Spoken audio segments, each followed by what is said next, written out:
अब बेटा हम लोग जानेंगे इलेक्ट्रिक फील्ड का कॉन्सेप्ट। तो इलेक्ट्रिक फील्ड हमने आप लोगों को बताई थी कि जब भी कोई चार्ज होगा और वो एक जगह पे रुका हुआ होगा, ठीक है, कोई चार्ज बॉडी है जिसके अंदर पॉजिटिव चार्ज क्यू है, किसी एक पॉइंट पे रखी हुई है, ठीक है, तो उसके चारों तरफ एक इलेक्ट्रिकल एनवायरनमेंट उसकी सराउंडिंग स्पेस में बनेगा, उसी को हम इलेक्ट्रिक फील्ड कहते हैं, ठीक है।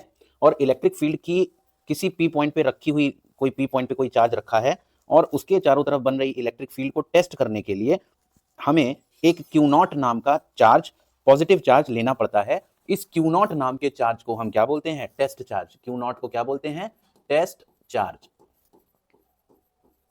क्यू नॉट को हम बोलेंगे टेस्ट चार्ज। तो ये जो नाम से ही पता चल रहा है टेस्ट चार्ज है। टेस्ट चार्ज क्या होता है? ये वो चार्ज होता है जिसको हम किसी दूसरे चार्ज के पास लेके आते हैं, तब वो चार्ज एक्सपीरियंस करने लगता है इलेक्ट्रिक फील्ड को, ठीक है। यानी कि हमने क्या बताया आपको, एक पॉजिटिव चार्ज इस डायग्राम में आपको दिख रहा होगा, इस डायग्राम में आपको दिख रहा होगा कि ये एक पॉजिटिव चार्ज है। This is what? This is a positive charge. दिख रहा है? ये क्यू बना हुआ है और क्यू के चारों तरफ प्लस प्लस के निशान है, that means this is a positive charge. और इस पॉजिटिव चार्ज के पास चारों तरफ, इस क्यू चार्ज को क्या बोला गया? Source charge. क्या बोला गया? Source charge. This is not a test charge, this is a source charge. तो अब इस क्यू चार्ज के चारों तरफ पॉजिटिव चार्ज लिया है, तो पक्की बात है इलेक्ट्रिक फील्ड जो बनेगी वो पॉजिटिव होगी। इसको किसी पी पॉइंट पे जो है हमने एक टेस्ट चार्ज को इंट्रोड्यूस किया, तो जैसे ही हम क्यू नॉट चार्ज को, क्यू नॉट जो कि टेस्ट चार्ज है, इसको जब हम इसके पास लेके आएंगे तो ये भी पॉजिटिव, ये भी पॉजिटिव, क्यू नॉट भी टेस्ट चार्ज है और क्यू नॉट कैसा है? पॉजिटिव है। याद रहे कि ये भी पॉजिटिव है और ये भी कैसा है? पॉजिटिव है। जब क्यू नॉट को क्यू के पास लाएंगे तो पक्की बात है रिपल्शन लगाएगा फोर्स। रिपल्शन का मतलब है कि इसका मुंह इस डायरेक्शन में होगा, तो इस डायरेक्शन में रिपल्शन नाम का एफ फोर्स लगा रहा है ये, ठीक है। तो इलेक्ट्रिक फील्ड की डेफिनेशन क्या लिखी है? Electrostatic force acts, electrostatic force acts between two charge bodies even without any direct contact between them. एक दूसरे के कॉन्टैक्ट में नहीं है, फिर भी एक इलेक्ट्रोस्टैटिक फोर्स इनके बीच में लग रहा है, और इसको समझने के लिए हमने ऐसे लिख दिया। अब इलेक्ट्रिक फील्ड की डेफिनेशन क्या होगी? इलेक्ट्रिक फील्ड की कोई कहे कि डेफिनेशन क्या होगी, तो इसको नोट कर लीजिए, लिखिए an electric field is said to exist, an electric field, रुकिए मैं लिख देता हूं, an electric field is said to exist, an electric field is said to exist at a point if a force at a point, at a point, लिख लिया, if a force of electric, if a force of electrical, लिख लीजिए, electrical origin,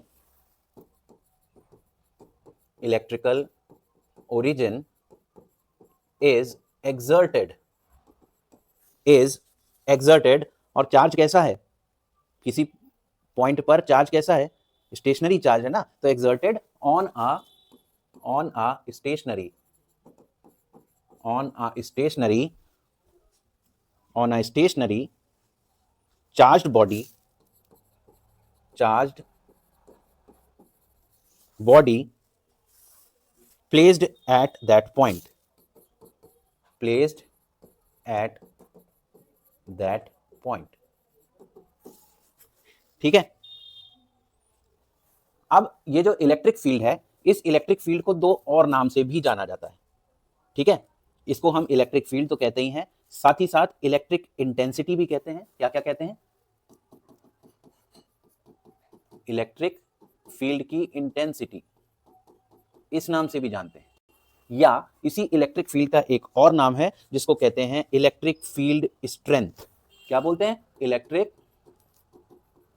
field strength. तो electric field के दो और नाम हैं, electric field intensity, intensity INTENSITY, intensity, या electric field strength.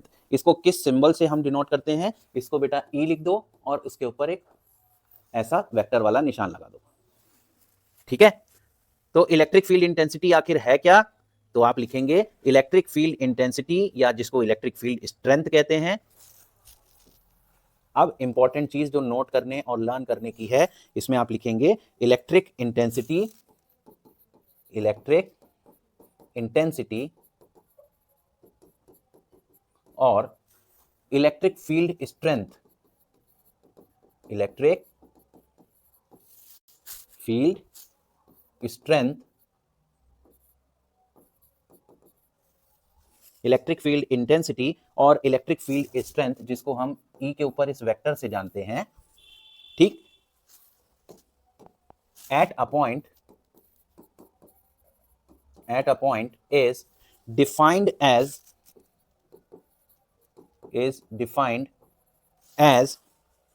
the force experienced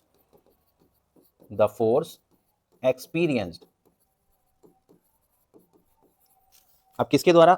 by a unit positive test charge, by a unit positive test charge,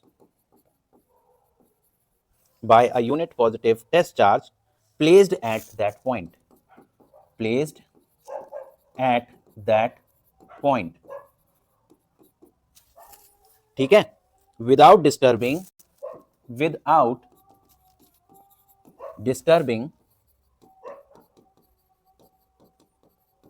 the position of source charge.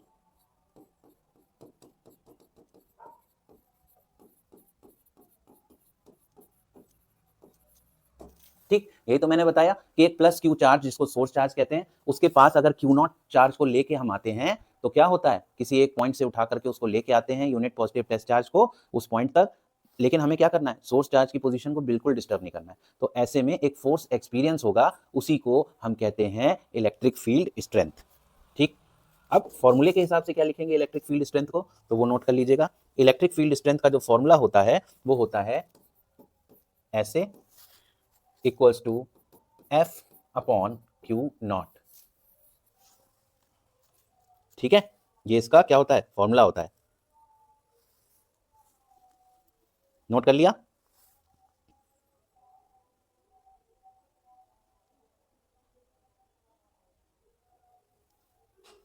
अच्छा, एक बात को ध्यान रखें कि ये जो Q नॉट की वैल्यू आपने ली है, Q नॉट जो टेस्ट चार्ज था, इसकी वैल्यू बहुत बहुत बहुत छोटी रखनी है, बहुत छोटी रखनी है, इसलिए ताकि ये इलेक्ट्रिक फील्ड स्ट्रेंथ E की वैल्यू को बिल्कुल चेंज ना करे, बिल्कुल चेंज ना करे, ये बात ध्यान रखें, ठीक है, बिल्कुल भी चेंज ना करे।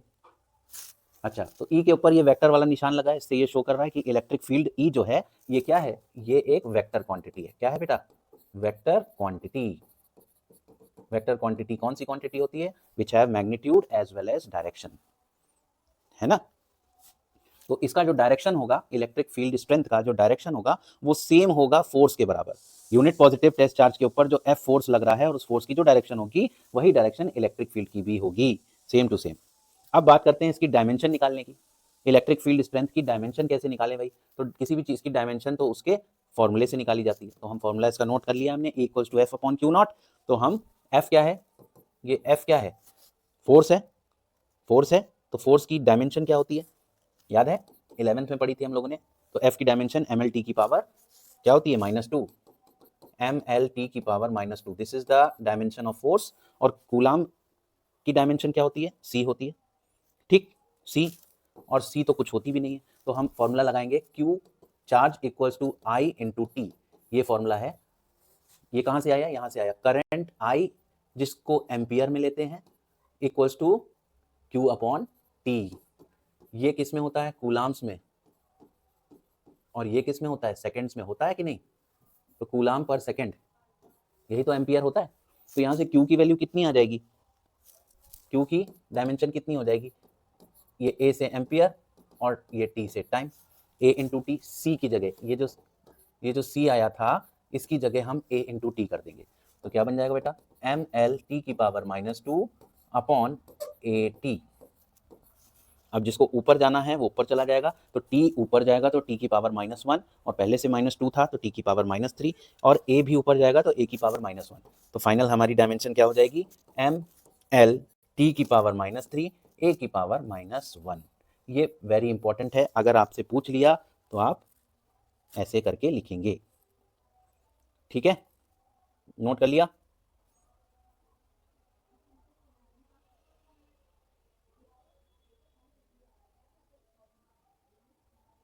ठीक है, अच्छा, अब एक बात और इंपॉर्टेंट जानने योग्य है, ये है कि अगर फोर्स को न्यूटन में लिखा जाएगा, चार्ज को कूलाम में लिखा जाएगा और डिस्टेंस को मीटर में लिखा जाएगा, तो इलेक्ट्रिक फील्ड स्ट्रेंथ की वैल्यू न्यूटन पर कूलाम होगी। याद रखिएगा, क्या बताया मैंने बताया है, इसको थोड़ा सा इधर स्क्रॉल कर लेते हैं। मैंने बेटा एक बहुत जरूरी बात आपको ये बताई है कि अगर आपका E इक्वल्स टू F/Q था ना, अगर फोर्स F की वैल्यू हम किस में लेते हैं, न्यूटन में ले रहे हैं, ध्यान रखिएगा। चार्ज की value, charge capital Q small q या कोई भी Q करके चार्ज हो, तो उसकी वैल्यू को अगर हम कूलाम्स में ले रहे हैं,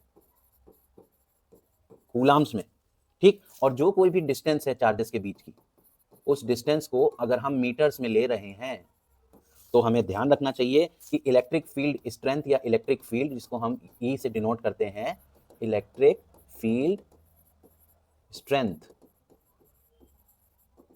या इलेक्ट्रिक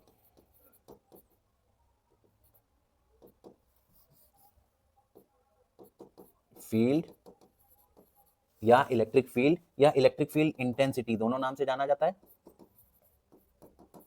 तो इसकी जो वैल्यू होगी वो किसमें होगी, न्यूटन पर कूलाम। याद रखिएगा कितनी होगी, न्यूटन पर कूलाम। कहां से आया, यहां से आया ना, E इक्वल्स टू F/Q। तो फोर्स किसमें लिया जा रहा है, न्यूटन में, और Q किसमें दिया जा रहा है, कूलाम में। तो न्यूटन पर कूलाम पढ़ा जाता है इसको, या न्यूटन कूलाम की पावर -1, ये भी किया जाता है, ठीक है। और इसकी वैल्यू एक और चीज के बराबर होती है, वो याद रखिएगा, वो होती है वोल्ट पर मीटर। किसके बराबर, वोल्ट पर मीटर। ये इंपॉर्टेंट है याद रखने के लिए। Volt per metre is another unit of electric field strength, जिसको V/M कहते हैं, या वोल्ट मीटर की पावर -1 भी कहते हैं। तो ये था इलेक्ट्रिक फील्ड के बारे में कॉन्सेप्ट।